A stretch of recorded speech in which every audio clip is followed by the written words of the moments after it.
লজিকের ইন্ট্রোডাকশনটা প্রথমে যেটা দিয়েছে দেখ, যে কথাগুলো লেখা রয়েছে, logic is the discipline that considers the method of reasoning, দিয়ে বলেছে ইট provides the rule and techniques for determining whether an argument is valid or not।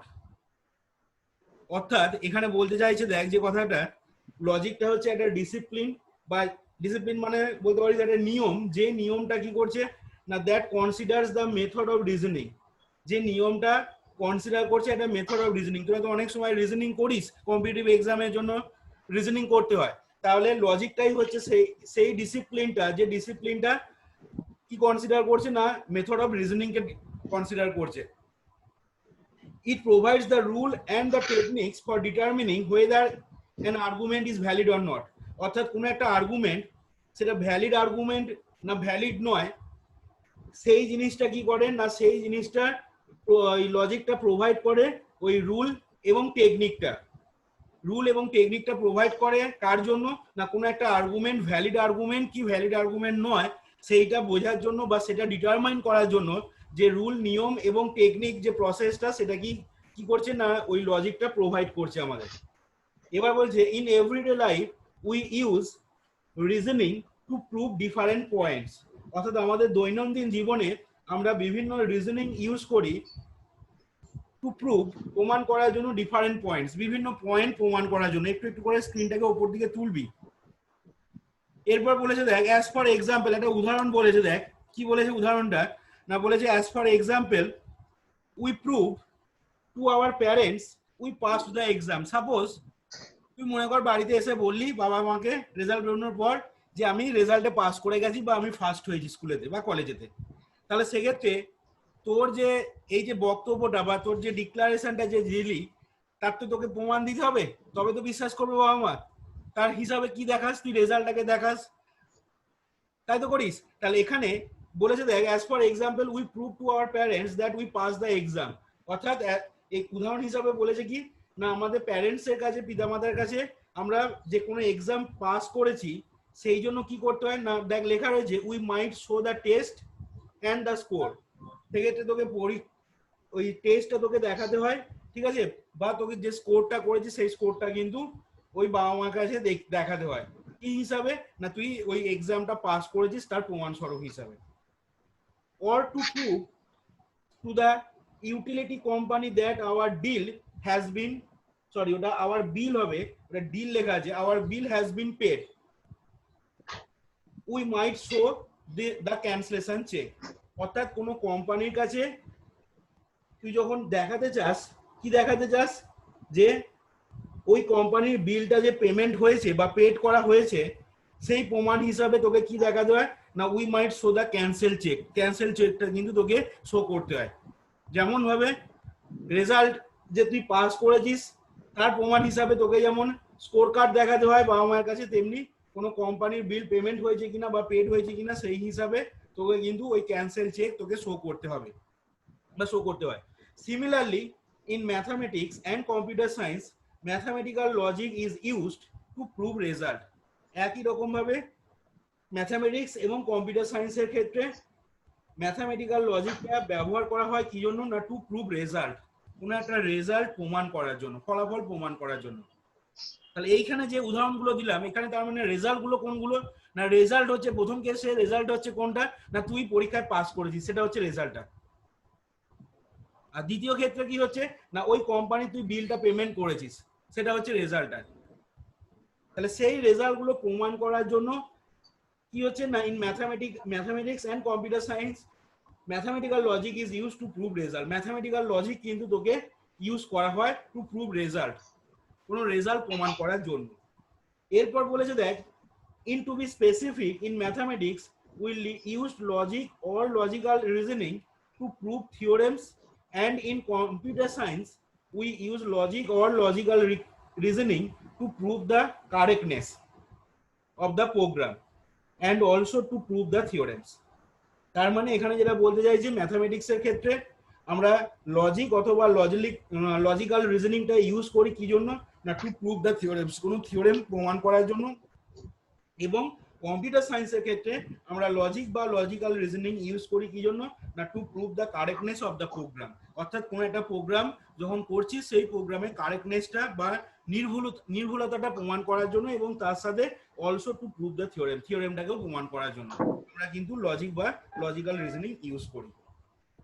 এরপর দেখ বলেছে এ থিওরেম ইজ এ স্টেটমেন্ট, একটা থিওরেম হচ্ছে একটা স্টেটমেন্ট দ্যাট ক্যান বি শোন two be true under certain condition. অর্থাৎ একটা থিওরেম হচ্ছে এমন একটা স্টেটমেন্ট, প্রত্যেকটা থিওরেমে কি থাকে প্রথমেই স্টেটমেন্ট থাকে এবং সেই স্টেটমেন্টটাকে তুই থিওরেমে প্রুভ করিস। তাহলে থিওরেম হচ্ছে এমন একটা স্টেটমেন্ট দ্যাট ক্যান বি শোন two be true under certain condition, অর্থাৎ সার্টেন কোনো কন্ডিশনের আন্ডারে সেই থিওরেম যেটা বলছে সেই থিওরেমটা নাথিং বাট এ স্টেটমেন্ট যেটাকে তুই কি করিস না দ্যাট ক্যান বি শোন টু বি ট্রু, যেটাকে সত্যি হয় তুই প্রমাণ করিস আন্ডার সার্টেন কন্ডিশনের আন্ডারেতে। ফর এক্সাম্পল একটা উদাহরণ হিসেবে বলেছে দেখ in mathematics the following statement is a theorem. Following statement is a theorem বলতে কোন স্টেটমেন্টটা বলছে না দেখ বলা হয়েছে ডবল কোডের মধ্যে দেখ লেখা রয়েছে if X is an integer then x is an even integer then x plus 1 is an odd integer। এটা তোরা জানিস যে x টা যদি ইভেন ইন্টিজার হয় তাহলে x plus 1 টা অলওয়েজ একটা কি হবে অড ইন্টিজার হবে। 4 একটা even integer, 4 plus 1 5 odd integer. 6 একটা ইভেন ইন্টিজার, 6 plus 1 7 একটা অড ইন্টিজার। 12 একটা ইভেন ইন্টিজার, 12 plus 1 13 একটা অড ইন্টিজার। তাহলে এইখানেতে স্টেটমেন্ট কোনটা হচ্ছে স্টেটমেন্ট হচ্ছে if x is an even integer then x plus 1 is an odd integer, এইটা হচ্ছে তো স্টেটমেন্ট। তাহলে এই স্টেটমেন্টটা কি তুই কি করবি না এটাকে তুই ট্রু প্রমাণ করতে চাইছিস, সেটা কি থিওরেম বলছে এবং এটাকে প্রমাণ করবি আন্ডার সার্টেন কন্ডিশনের আন্ডারে। সার্টেন কন্ডিশন এখানে কোনটা তাহলে না ওই যে লেখা আছে দেখ if x is an even integer, তার মানে x টা ইভেন ইন্টিজার এখানে হচ্ছে এটা কন্ডিশন। তাহলে x টা যদি ইভেন ইন্টিজার হয় তাহলে x plus 1 টা একটা অড ইন্টিজার হবে, এটা বলতে চাইছে। তার মানে x is an even integer, if x is an even integer এটা হচ্ছে একটা সার্টেন কন্ডিশন। এই সার্টেন কন্ডিশনের আন্ডারেতে তুই ওই ডবল কোডের ভিতরে যেটা লেখা আছে এই জিনিসটা থিওরেমটা যেটা একটা কি নাথিং বাট এ স্টেটমেন্ট, সেই স্টেটমেন্টটাকে আন্ডার সার্টেন কন্ডিশনের আন্ডারে তুই কি করিস না দ্যাট ক্যান বি শোন টু বি ট্রু, অর্থাৎ এটা যে সত্যি হবে সেটাকে কিন্তু প্রমাণ করতে হবে। এরপর দেখ বলে যে ফর তারপরে দেখ বলা হয়েছে কথাটাকে একটু উপরের দিকে তুলবি, এরপরে it can be prove that the above statement under the condition যেটা বললাম দেখ it can be proved that under the above condition it can be proved that the above statement under the condition that x is an integer is true। এবার বলেছে এটা প্রমাণ করা যাবে, কি প্রমাণ করা যাবে না the above statement under the condition that x is an integer is true, x টা যে ইন্টিজার সেটা কিন্তু সত্যি প্রমাণ করা যাবে ওই কন্ডিশনটার আন্ডারে। তাহলে এখান থেকে দেখ স্টেটমেন্টের যদি ডেফিনেশন আসি ঠিক আছে, তাহলে স্টেটমেন্ট কি বলতে পারবো, স্টেটমেন্ট জিনিসটা কি না দেখ লেখা রয়েছে a statement or a proposition is a declarative statement that is either true or false but not both. ইন্ট্রোডাকশনের পর্বটা কিন্তু চলে গেছে, এবার এই স্টেটমেন্ট থেকে কিন্তু ভেতরে আস্তে আস্তে ঢুকছি দেখ লজিকে।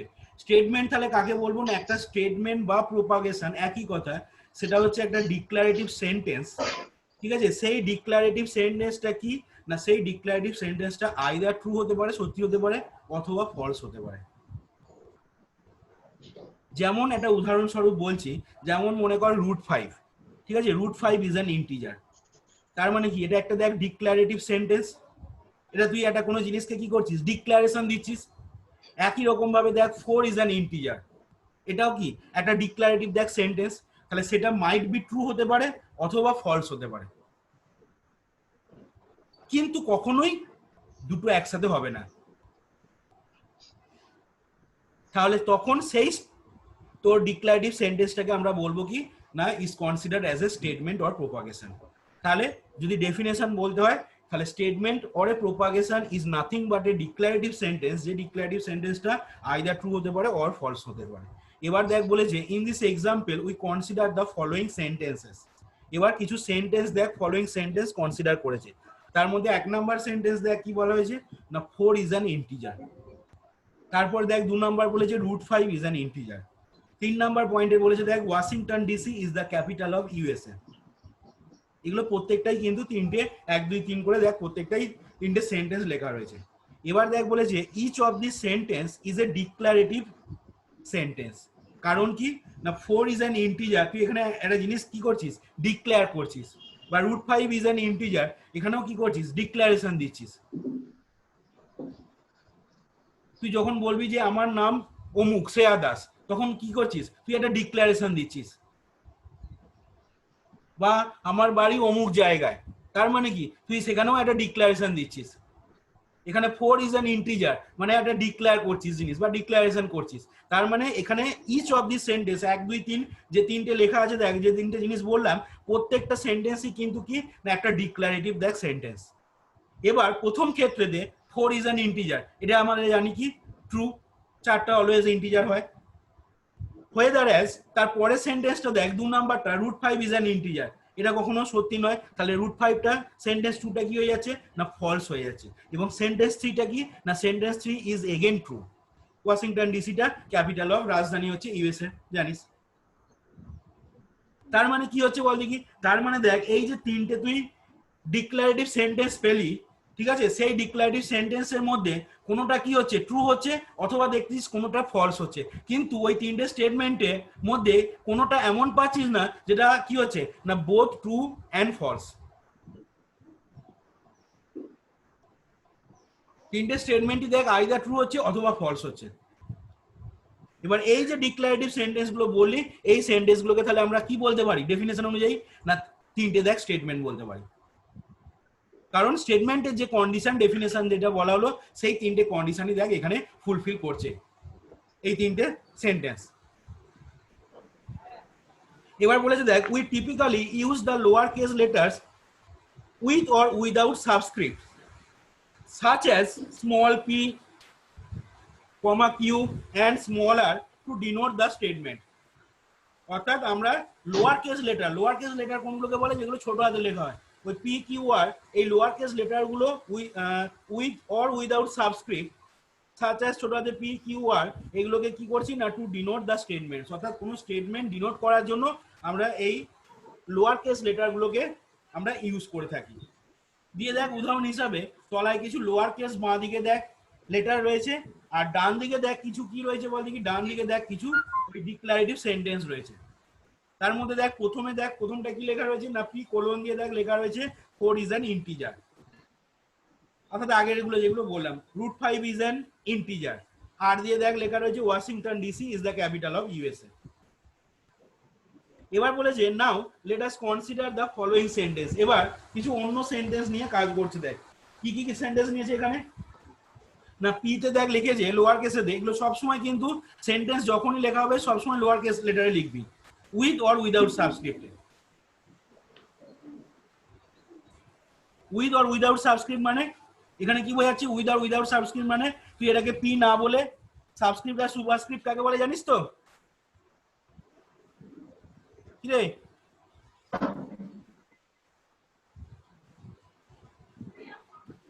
মুখে কথা বল, বসে থাকিস না। সাবস্ক্রিপ্ট আর সুপারস্ক্রিপ্ট বলতে জানিস হ্যাঁ কি না? সাবস্ক্রিপ্ট মানে হচ্ছে পি সাফিক্সে মনে করো 1 বা 2 যদি থাকে, Q1 R1 এরকম যদি থাকে তাহলে সেগুলো হচ্ছে সাবস্ক্রিপ্ট। তাহলে এখানে এই স্টেটমেন্ট গুলোকে বা এই সেন্টেন্স গুলোকে ডিক্লারেটিভ সেন্টেন্স গুলোকে উইথ সাবস্ক্রিপ্টে লিখতে পারিস অথবা উইদাউট সাবস্ক্রিপ্টে লিখতে পারিস। এখানে আমাদের উইদাউট সাবস্ক্রিপ্টে লেখা আছে, কিন্তু অবশ্যই লোয়ার কেস লেটারে লিখতে হবে, মানে ছোট হাতের লিখতে হবে পি কিউ আর গুলোকে। এখানে তাহলে যে সেন্টেন্স গুলো বলা হয়েছে now we consider the following sentences দিয়ে কি নিয়েছে না পিটা নেওয়া হয়েছে 5 ইজ লেস দেন 3, কিউটা দেখ লেখা রয়েছে 7 ইজ অ্যান ইভেন ইন্টিজার, আর আরটা লেখা রয়েছে কি না every even integer greater than 4 is a sum of 2 odd primes. এই তিনটে সেন্টেন্স লেখা হয়েছে। এবার কি বলেছে এখানে here 5 is less than 3 is false, পাঁচটা যে 3 এর থেকে ছোট সেটা ফলস হচ্ছে, so P is a statement. তার মানে আইদার ট্রু অথবা ফলস হওয়ার যে ব্যাপারটা থাকছে সেই কন্ডিশনটা এখানে দেখ স্টেটমেন্টের ডেফিনেশনে যে কন্ডিশনটা দিয়েছিলাম, স্টেটমেন্ট বা প্রোপাগেশন কি না is nothing but A declarative sentence যেটা আইদার ট্রু হতে পারে অথবা ফলস হতে পারে, বাট নট বোথ। সেটা দেখ এখানে কি করছে না স্যাটিসফাই হচ্ছে, যেহেতু ফলস হচ্ছে সেন্টেন্সটা সেই জন্য আমরা বলতে পারছি কি না পিটা একটা স্টেটমেন্ট। এরপর বলেছে similarly 7 is an even integer is also false. 7টা একটা যুগ্ম ইন্টিজার, সেটাও কিন্তু ফলস হচ্ছে, তাহলে এটাও একটা কি বলতে পারি this is also a statement. এবার বলেছে now consider the sentence small R. এবার স্মল আর সেন্টেন্সটাকে নিচ্ছে দিয়ে বলেছে so far no one has been able to prove that it is true. অর্থাৎ এখনো পর্যন্ত ওই যে আর এর যে সেন্টেন্সটা লেখা রয়েছে সেটা কিন্তু এখনো পর্যন্ত প্রমাণ করতে পারেনি। কোনটা না every even integer greater than 4 is a sum of two odd primes. অর্থাৎ এই কথাটার মানে হচ্ছে প্রত্যেক 4-এর থেকে প্রত্যেকটা বড় ইভেন ইন্টিজার কে সবসময় কি লেখা যাবে না দুটো অড প্রাইম নাম্বারের যোগফল হিসাবে লেখা যাবে। আবার বলছি 4-এর থেকে বড় কোনো ইভেন ইন্টিজারকে সবসময় দুটো অড প্রাইমের নাম্বারের যোগফল হিসাবে লেখা যাবে। তাহলে এই যে সেন্টেন্সটা বলা হয়েছে এখানে বলেছে কি না no one has been able to prove that it is true, অর্থাৎ এটাকে যে সত্য হবে সেটা কিন্তু কেউ প্রমাণ করতে পারে না, এবং at the same time no one has prove that it is false, এবং একই সাথে এটাকে কিন্তু ফলস বা মিথ্যা হবে এই সেন্টেন্সটা সেটাও কিন্তু কেউ প্রমাণ করতে পারে না। তার মানে এখান থেকে কি বলছে না nevertheless R is a statement because it is either true or false but not the both. তার মানে কি হচ্ছে তার মানে এখানে আরটা স্টেটমেন্ট বলতে পারছি, কেন বলতে পারছি না বিকজ এটা আইদার ট্রু হতে পারে অথবা ফলস হতে পারে, কিন্তু কখনোই একসাথে নট বোথ একসাথে কখনোই হবে না। এবার এই জিনিসটা কি বলা হচ্ছে this is known as Goldbach's conjecture. অর্থাৎ কোন একটা স্টেটমেন্ট যদি আইদার ট্রু অথবা ফলস হয়, ঠিক আছে, এবং ওই যে যেমন বললাম এখানে যে সেন্টেন্সটা দেওয়া আছে every even integer greater than 4 is a sum of two odd primes, এটা যেহেতু এই সেন্টেন্সটা কেউ প্রমাণ করতে পারেনি এটা ট্রু হবে, আবার যেহেতু কেউ প্রমাণ করতে পারেনি as well as at the same time এটা যেহেতু কেউ প্রমাণ করতে পারেনি যে এটা ফলস হবে, তাহলে সেক্ষেত্রে আমরা বলতে পারছি কি না নেভারদালেস আরটা একটা স্টেটমেন্ট বলতে পারছি। কেন বলতে পারছি না because it is either true হতে পারে অথবা ফলস হতে পারে বাট নট দ্য বোথ, কিন্তু কখনোই এটা দুটো একসাথে হবে না, ট্রু এবং ফলস এট এ টাইমে একসাথে কখনোই হবে না। এবার এই জিনিসটা কি বলা হচ্ছে কি গোল্ডবার্গস কনজেকচার। তাহলে এইখান পর্যন্ত বল যতটুকু বলা হলো, এইখান থেকে যদি কারোর কোথাও কোনো কোশ্চেন থাকে এবার বল।